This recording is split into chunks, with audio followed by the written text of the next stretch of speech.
दोस्तों, अगर मैं आपसे कहूं कि भारत की कई सरकारी सेवाओं को डिजिटल बनाने वाली 27 ईयर ओल्ड आईटी कंपनी अपना आईपीओ लेकर आ रही है, जिसकी मौजूदगी सिर्फ इंडिया में नहीं बल्कि 12 अलग अलग देशों में है। तो क्या इस आईपीओ में दिलचस्पी लेंगे? ये वही कंपनी है जिसने उड़ीसा का कुशाक पोर्टल, बिहार का ओएफएसएस एडमिशन सिस्टम, एआई आधारित एमओ सरकार प्लेटफॉर्म और जेएसडब्ल्यू स्टील के डिजिटल लॉजिस्टिक मैनेजमेंट सिस्टम जैसे बड़े प्रोजेक्ट कंप्लीट किए। लेकिन बड़ा सवाल ये है कि क्या सीएसएम टेक्नोलॉजी का आईपीओ निवेश के लिए आकर्षक है या फिर इसमें कुछ ऐसे जोखिम है जिन्हें नजरअंदाज नहीं किया जा सकता। आज के इस वीडियो में हम इसकी पूरी डिटेल में जानकारी देखेंगे, जहां हम इस कंपनी का डिटेल एनालिसिस करेंगे और देखेंगे कंपनी का बिजनेस मॉडल कैसा है, कंपनी काम क्या करती है, कंपनी का रेवेन्यू मॉडल कैसा है, फाइनेंशियल्स कैसे हैं, आईपीओ डिटेल क्या है, वैल्यूएशंस क्या है और ये कंपनी अपने पीयर से कितना सस्ता या कितना महंगा आईपीओ लेकर आ रही है। ग्रे मार्केट की डिमांड जानेंगे और फिर लास्ट में जानेंगे कि क्या इस कंपनी के आईपीओ में हमें निवेश करना चाहिए या इस आईपीओ से दूर रहना चाहिए। इसलिए वीडियो के एंड तक जरूर बने रहिएगा। आज का वीडियो शुरू करें उससे पहले अगर अभी तक आपने हमारा चैनल सब्सक्राइब नहीं किया तो जल्दी से चैनल सब्सक्राइब करके बेल आइकन प्रेस कर दीजिएगा। वीडियो को लाइक करना मत भूलिएगा और अपने दोस्तों के साथ शेयर जरूर कीजिएगा। स्क्रीन पर दिए गए क्यूआर कोड को स्कैन करके डायरेक्टली आप हमारे व्हाट्सएप चैनल से जुड़ सकते हैं, जहां आपको सभी फाइनेंशियल अपडेट और आईपीओ रिलेटेड डिटेल मिलती रहेगी और कोई भी हमारा वीडियो आपसे मिस नहीं होगा। तो चलिए शुरू करते हैं आज का आईपीओ रिव्यू सीएसएम टेक्नोलॉजीज, जिसकी शुरुआत 1998 में हुई थी। कंपनी पिछले 27 ईयर से गवर्नमेंट टेक्नोलॉजी यानी गवर्नमेंट टेक और डिजिटल ट्रांसफॉर्मेशन के क्षेत्र में काम कर रही है। कंपनी सरकारों, पीएसयूज, डेवलपमेंट एजेंसीज और प्राइवेट एंटरप्राइजेस को डिजिटल सॉल्यूशंस प्रोवाइड करती है। इसके अलावा कंपनी कंसल्टिंग, एडवाइजरी और सेल्फ सर्विस टेक्नोलॉजी सॉल्यूशंस भी प्रोवाइड करती है। 31 मार्च 2026 तक कंपनी का ऑर्डर बुक लगभग 357 करोड़ का है, जो आने वाले समय में रेवेन्यू विजिबिलिटी प्रदान करता है। आज कंपनी की मौजूदगी भारत के अलावा 12 अलग अलग देशों में है, जिनमें इथोपिया, केनिया, रवांडा, गाम्बिया, गाबोन, यूएसए और कनाडा जैसे देश शामिल है। अगर कंपनी के बिजनेस मॉडल की बात करें तो सीएसएम टेक्नोलॉजी का बिजनेस मॉडल मुख्य रूप से प्रोजेक्ट बेस्ड और सर्विस बेस्ड है। कंपनी सरकारों और कॉर्पोरेट ग्राहकों के लिए सॉफ्टवेयर डेवलपमेंट काम करती है, डिजिटल इंफ्रास्ट्रक्चर डेवलप करती है, कंसल्टिंग सर्विसेज प्रोवाइड करती है और मेंटेनेंस सर्विस भी प्रोवाइड करती है। एक बार किसी गवर्नमेंट डिपार्टमेंट या एंटरप्राइजेस के साथ प्रोजेक्ट मिलने के बाद कंपनी को डेवलपमेंट के साथ साथ एएमसी और सपोर्ट सर्विस से भी लगातार इनकम जनरेट होती है। यानी कंपनी का मॉडल लॉन्ग टर्म रिलेशनशिप और रिकरिंग रेवेन्यू पर बेस्ड है। अगर प्रोडक्ट पोर्टफोलियो की बात करें तो सीएसएम टेक्नोलॉजी कई क्षेत्रों में डिजिटल सॉल्यूशंस प्रोवाइड करती है, जिसमें एग्रीकल्चर, जहां पर कृषक, उड़ीसा, सफल एंड गो सुगम जैसे फार्मर एम्पावरमेंट प्लेटफॉर्म। एजुकेशन में बात करें तो सेम्स उड़ीसा, ओएफएसएस बिहार, ई शिक्षा कोष और यूनिफाइड स्कॉलरशिप पोर्टल जैसे स्टूडेंट मैनेजमेंट सिस्टम। अगर गवर्नेंस की बात करें तो एआई एंड मशीन लर्निंग पर आधारित Mo Sarkar governance management platform, industry and trades के लिए जेएसडब्ल्यू स्टील के लिए डिजिटल लॉजिस्टिक मैनेजमेंट सिस्टम। तो वहीं अगर हम अर्बन डेवलपमेंट की बात करें तो प्रॉपर्टी टैक्स सिस्टम, ILMIS और city administration platform. Social protection के लिए कंपनी ने सोशल प्रोटेक्शन डिलीवरी प्लेटफॉर्म, जो भारत, इथोपिया और गाम्बिया में उपयोग किया जा रहा है।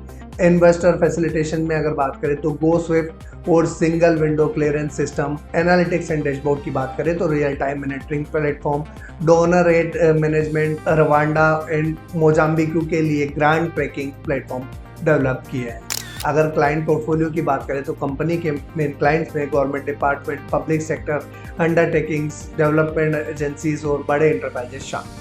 इसके अलावा कंपनी इंटरनेशनल मार्केट में भी सक्रिय और 12 अलग अलग देशों में अपनी सर्विसेज प्रोवाइड करती है। ये डाइवर्सिफाइड कस्टमर बेस कंपनी के लिए एक बड़ा पॉजिटिव माना जा सकता है। अब बात करते हैं कंपनी के रेवेन्यू मॉडल की, जहां सीएसएम टेक्नोलॉजी की आय मुख्य रूप से 4 स्रोतों पर डिपेंड है। जहां पर नंबर 1 पर आता है सॉफ्टवेयर डेवलपमेंट प्रोजेक्ट, नंबर 2 पर आता है consulting and advisory services, number 3 पर आता है एनुअल मेंटेनेंस कॉन्ट्रैक्ट यानी एएमसी और नंबर 4 पर आता है सपोर्ट एंड मैनेज सर्विसेज। इस मॉडल की सबसे बड़ी खासियत यह है कि एक बार ग्राहक जुड़ने के बाद कंपनी को लंबे समय तक रिकरिंग रेवेन्यू मिलता रहता है।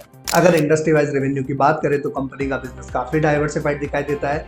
सबसे ज्यादा revenue government and public service से आती है, जहां पर 26% की रेवेन्यू आती है। इसके बाद माइनिंग एंड अलाइंड सर्विसेज से 25% रेवेन्यू, यानी सिर्फ 2 सेक्टर मिलकर कंपनी की इनकम का लगभग 50% योगदान करते हैं। वहीं एग्रीकल्चर, एजुकेशन और इंडस्ट्री एंड ट्रेड फैसिलिटेशन भी कंपनी के अच्छे रेवेन्यू कंट्रीब्यूटर हैं। इससे साफ पता चलता है कि कंपनी किसी एक सेक्टर पर डिपेंड नहीं करती है और लॉन्ग टर्म के लिए एक बड़ा पॉजिटिव माना जा सकता है। अगर कंपनी की ज्योग्राफिकल रेवेन्यू की बात करें तो कंपनी का सबसे बड़ा रेवेन्यू सोर्स भारत है। फाइनेंशियल ईयर 2025 में कंपनी की लगभग 87.42% रेवेन्यू भारत से आई है, जिसमें अकेले उड़ीसा से 73%, इसके अलावा बिहार, दिल्ली, झारखंड और अन्य राज्यों से भी रेवेन्यू आता है। वहीं अफ्रीका से लगभग 12% का रेवेन्यू, जिससे पता चलता है कि कंपनी की इंटरनेशनल प्रेजेंस भी काफ़ी अच्छी है। हालांकि यूएसए और अन्य देशों से रेवेन्यू का काफ़ी कम पोर्शन अभी आता है। कुल मिलाकर कंपनी का बिजनेस मुख्य रूप से भारत पर डिपेंड है, लेकिन धीरे धीरे ग्लोबल मार्केट में भी अपनी मौजूदगी दर्ज करा रहा है। अगर कस्टमर कंसंट्रेशन की बात करें तो यहाँ एक बड़ा कंसर्न भी देखने को मिलता है। कंपनी के सिर्फ टॉप 3 कस्टमर से 51% रेवेन्यू, तो वहीं टॉप 5 कस्टमर से 64% और टॉप 10 कस्टमर से कंपनी की कुल रेवेन्यू का 78% आता है। इसका मतलब ये है कि कंपनी अपने कुछ चुनिंदा कस्टमर्स पर डिपेंड करती है। अगर भविष्य में इनमें से कोई बड़ा क्लाइंट कंपनी छोड़ता है या प्रोजेक्ट रिन्यू नहीं करता है तो इसका सीधा असर कंपनी की रेवेन्यू ग्रोथ और प्रॉफिटेबिलिटी पर पड़ता हुआ दिखाई देगा। अगर कस्टमर मिक्स की बात करें तो कंपनी का बिजनेस काफ़ी हद तक गवर्नमेंट प्रोजेक्ट पर निर्भर करता है। FY25 में कंपनी की करीब 74% रेवेन्यू गवर्नमेंट क्लाइंट से आई है। इसके अलावा इंटरप्राइजेस कस्टमर से 17%, पब्लिक सेक्टर अंडरटेकिंग से 7% और डेवलपमेंट एजेंसी से 2%। इससे साफ पता चलता है कि कंपनी की सबसे बड़ी ताकत गवर्नमेंट डिजिटल ट्रांसफॉर्मेशन प्रोजेक्ट है। हालांकि सरकार पर इतनी ज़्यादा निर्भरता एक रिस्क फैक्टर भी बन सकती है, क्योंकि गवर्नमेंट पॉलिसीज, बजट एलोकेशन और प्रोजेक्ट डिले का सीधा असर कंपनी की रेवेन्यू पर पड़ सकता है।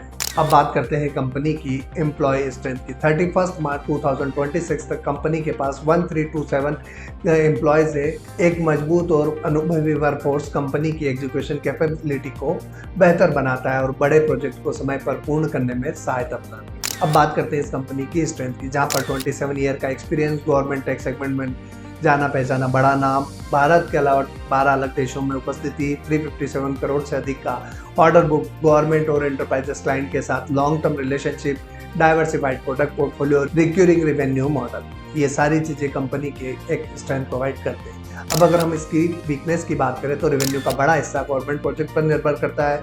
लार्ज प्रोजेक्ट में एग्जीक्यूशन डिले का जोखिम, आईटी इंडस्ट्री में लगातार बढ़ती कंपटीशन और एआई का खतरा, गवर्नमेंट पॉलिसीज और बजट एलोकेशन पर निर्भरता, इंटरनेशनल एक्सपांशन में करेंसी और जियोपॉलिटिकल रिस्क, ये कुछ ऐसे पैरामीटर है जो कंपनी के आईपीओ में निवेश करने से पहले ध्यान रखना चाहिए। अब बात करते हैं इस कंपनी की आईपीओ डिटेल की, जहां पर 24 जून के दिन आईपीओ शुरू होने वाला है। 29 जून तक ओपन रहेगा। 2 जुलाई के दिन टेंटेटिव लिस्टिंग हो सकती है। 107 से 113 रुपीज़ का प्राइस बेट तो 10 रुपीज़ का फेस वैल्यू। 146 करोड़ का आईपीओ साइज, जो कि पूरा का पूरा फ्रेश इशू होने वाला है। इस कंपनी के आईपीओ में कोई भी ओएफएस नहीं होने वाला है। बुक बिल्ड इशू टाइप है, बीएससी एनएससी दोनों पर लिस्टिंग होने वाली है। 132 शेयर्स के लिए मिनिमम इन्वेस्टमेंट 14,916 रुपीज़ के लिए 1 लॉट में करना होगा। अब बात करते हैं कंपनी के सबसे महत्वपूर्ण हिस्से यानी इसके फाइनेंशियल्स की, क्योंकि यहीं से पता चलता है कि कंपनी का वास्तविक बिजनेस कैसा परफॉर्म कर रहा है। जहां पर अगर एसेट क्लास से शुरुआत करें तो कंपनी के एसेट्स में 33% से ज़्यादा की शानदार ग्रोथ देखने को मिल रही है, जो बताता है कि कंपनी लगातार अपने बिजनेस का विस्तार कर रही है। वहीं अगर इनकम की बात करें तो इनकम में भी पॉजिटिव देखने को मिला है। अच्छी बात यह है कि केवल रेवेन्यू ही नहीं बल्कि कंपनी प्रॉफिट पर भी लगातार मजबूत होती हुई दिखाई दे रही है। इससे बेहतर ऑपरेशनल एफिशिएंसी को दर्शाता है, जो इसकी बेहतर ऑपरेशनल एफिशिएंसी को दर्शाता है। इसके अलावा EBITDA में भी 2.7% का सुधार देखने को मिला, जिससे साफ पता चलता है कि कंपनी अपने ऑपरेटिंग मार्जिन भी बेहतर करने में सफल रही है। अगर नेटवर्थ की बात करें तो 16% से ज़्यादा की ग्रोथ के साथ ही कंपनी के रिजर्व्स में भी एक अच्छी बढ़ोतरी देखने को मिली, जो भविष्य की ग्रोथ के लिए एक पॉजिटिव साइन माना जा सकता है। हालांकि यहाँ पर एक कंसर्न भी है, कंपनी की बोरोइंग में तेज बढ़ोतरी दिखाई दी है। अच्छी बात यह है कि आईपीओ से जुटाई गई राशि में से कुछ हिस्सा डेप्ट कम करने के लिए इस्तेमाल किया जाएगा, लेकिन उसके बावजूद डेप्ट काफ़ी रह जाएगी। अब बात करते हैं इस कंपनी की आईपीओ वैल्यूएशंस की। सेम टेक्नोलॉजी लगभग 583.12 करोड़ की वैल्यूएशंस पर आईपीओ लेकर आ रही है। अगर कंपनी के रिटर्न रेशियो पर नजर डालें तो ROE 23.75%, ROE 24.40%, तो रिटर्न ऑन नेटवर्थ 16.54% है। ये सभी संकेत देते हैं कि कंपनी अपने शेयरधारकों की फंड्स का अच्छी तरह से उपयोग कर रही है और फंड्स पर मजबूत रिटर्न जनरेट कर रही है। प्रॉफिटेबिलिटी की बात करें तो पेट मार्जिन 8.80%, EBITDA मार्जिन 18.16%, जो आईटी सेक्टर के लिए एक बेहतर ऑपरेटिंग मार्जिन माना जा सकता है। अब अगर वैल्यूएशन पैरामीटर्स की बात करें तो कंपनी का price to book value ratio 4.92 का है, जिससे ये संकेत मिलता है कि आईपीओ पूरी तरह सस्ता नहीं है और प्रीमियम वैल्यूएशन पर पेश किया गया है। वहीं डेट टू इक्विटी रेशियो 0.86 का है, जो दर्शाता है कि कंपनी पर कर्ज स्तर मौजूद है। इसके अलावा कंपनी का ईपीएस 3.64 का, पी रेशियो 31.05 के मल्टीपल पर है। ऐसे में निवेशकों को समझना होगा कि कंपनी अच्छे फाइनेंशियल और मजबूत रिटर्न के साथ ही प्रीमियम वैल्यूएशंस पर आईपीओ लेकर आ रही है। अब एक बार हम इस कंपनी को इसके पीयर से कंपेयर करके देख लेते हैं, जहां पर सीएसएम टेक्नोलॉजी अपने लिस्टेड पीयर की तुलना में सबसे महंगे वैल्यूएशंस पर आईपीओ लेकर आ रही है। सीएसएम टेक्नोलॉजी का पी 30.37 का है, जो सभी पीयर कंपनी से काफ़ी हाई है। पीबी वैल्यू जो है वो 5.62 का है, जो पीयर ग्रुप में सबसे ज़्यादा है, जिससे साफ पता चलता है कि कंपनी प्रीमियम वैल्यूएशंस पर आईपीओ लेकर आ रही है। हालांकि रिटर्न ऑन नेटवर्थ 18.49 का है, जो मजबूत है, और केवल डेव इंफॉर्मेशन टेक्नोलॉजी 21.54% इससे बेहतर रिटर्न ऑन नेटवर्थ देता है। सिल्वर टेक्नोलॉजी का रिटर्न ऑन नेटवर्थ 16.60, लेकिन पी 11.91 और पीबी 1.98 का है, जो सीएसएम की तुलना में काफ़ी सस्ता है। देव इंफॉर्मेशन टेक्नोलॉजी सबसे आकर्षक वैल्यूएशन पर है, और वहीं ट्रेगन टेक्नोलॉजी और अलाइड डिजिटल सर्विसेज कम वैल्यूएशन पर ट्रेड कर रही है, लेकिन इनके रिटर्न रेशो भी अपेक्षाकृत काफ़ी कमज़ोर है। ओवरऑल अगर हम देखें तो सीएसएम टेक्नोलॉजी एक अच्छी क्वालिटी वाली प्रॉफिट मेकिंग आईटी कंपनी है, जिसके रिटर्न रेशो मजबूत है, लेकिन आईपीओ के वैल्यूएशंस काफ़ी प्रीमियम नज़र आ रही है। अब बात करते हैं हाल ही में लिस्टेड हुए कुछ आईपीओ की। अगर हाल ही में लिस्टेड हुए आईटी सेक्टर के आईपीओ पर नज़र डालें तो तस्वीर ज़्यादा उत्साहजनक नहीं दिखाई देती। फ्रैक्टल एनालिसिस का आईपीओ लिस्टिंग डे पर 5.87% डिस्काउंट के साथ बंद हुआ। जेनेक्साई एनालिटिक्स ने लगभग 16% का नेगेटिव लिस्टिंग दी और अभी तक इशू प्राइस के नीचे ट्रेड कर रहा है। तो वहीं मेथड हब सॉफ्टवेयर का प्रदर्शन भी कमजोर रहा है। लिस्टिंग डे पर करीब 16% का नुकसान हुआ और वर्तमान में शेयर इशू प्राइस से काफ़ी नीचे ट्रेड कर रहा है। यानी हाल के समय में आईटी सेक्टर के आईपीओ की लिस्टिंग परफॉर्मेंस कमजोर रही है, और ऐसे में सीएसएम टेक्नोलॉजी आईपीओ में निवेश करने से पहले केवल मजबूत बिजनेस और फाइनेंशियल ही नहीं बल्कि प्रीमियम वैल्यूएशंस पर भी नजर रखना जरूरी और मार्केट सेंटिमेंट भी ध्यान रखना जरूरी हो। अब बात करते हैं आईपीओ से आने वाले पैसे का उपयोग कहाँ किया जाना है। तो 56 करोड़ जो है कंपनी के वर्किंग कैपिटल रिक्वायरमेंट में यूज होगा। 22.63 करोड़ जो है कंपनी के मौजूदा कर्ज को कम करने के लिए उपयोग किया जाएगा, और रिमेनिंग अमाउंट जो है वो जनरल कॉर्पोरेट पर्पस के लिए उपयोग में आने वाला है। अब बात करते हैं ग्रे मार्केट प्रीमियम की, लेकिन उससे पहले अगर अभी तक आपने हमारा चैनल सब्सक्राइब नहीं किया तो जल्दी से चैनल सब्सक्राइब करके बेल आइकॉन प्रेस कर दीजिएगा। दोस्तों, इस कंपनी के आईपीओ की ग्रे मार्केट में 3.5% के आसपास की डिमांड देखने को मिल रही है, जो करंट मार्केट सिनेरियो में काफ़ी कम आकी जा सकती है।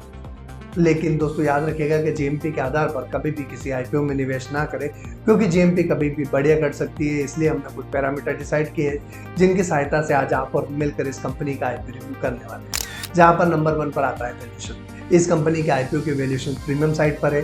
नंबर 2 पर आता है फाइनेंशियल। इस कंपनी के फाइनेंशियल बेहतर नजर आ रहे हैं, लेकिन इसके डेब्ट एक कंसर्न बना हुआ है, जो आईपीओ प्रोसीडिंग के बाद भी डेब्ट काफ़ी हाई है। नंबर 3 पर आता है पीयर कंपेरिजन। ये कंपनी अपने पीयर से प्रीमियम वैल्यूएशंस पर आईपीओ लेकर आ रही है। नंबर 4 पर आता है ग्रे मार्केट की प्रीमियम। ग्रे मार्केट में सिर्फ 3.5% की काफ़ी कम डिमांड देखने को मिल रही है। और नंबर 5 पर आता है मार्केट सेंटिमेंट।